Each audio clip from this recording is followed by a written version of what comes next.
ఏవయ్యా ఏవయ్యా ఏంటి? నీకు శుభవార్త చెప్తాను. ఏంటి? 3వ నెల.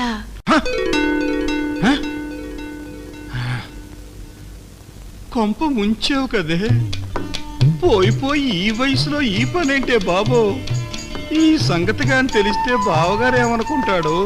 ఈడు పని పాట లేకుండా సున్నుండలు తిని పనిచేసాడు అనుకోడు. అబ్బాయి ఏమనుకుంటాడు? కోడలేమనుకుంటది?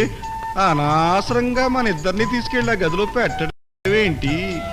మన ఇద్దరికి ఓ పెద్ద మంచం ఇవ్వడం ఏంటి? దాని మీద మెత్తటి పరుపు ఇవ్వడం ఏంటి? మన ఇద్దరం దాని మీద పడుకోవడం ఏంటి? దాని తర్వాత ఈ కొంప మొలగడం ఏంటి? అయ్యి బాబాయ్ బాబాయ్ బాబోయ్. ఏమే ఓపెన్ చేద్దామా? తెల్లారగట్టే ఎవరికి తెలియకుండా వెళ్ళిపోదామా? పురుడు పూసుకున్న తర్వాత మళ్ళీ ఇక్కడికి వద్దాం. ఏంటయ్యా నీకేమైనా మతిపోయిందా? నేనేం చెప్తున్నాను, నువ్వేం చెప్తున్నావు? 3వ నెల అన్నా? అవును, ఎవరికి? నీకు. నీ పాడాలోచన పాడుగాను. కోడలకయ్యా.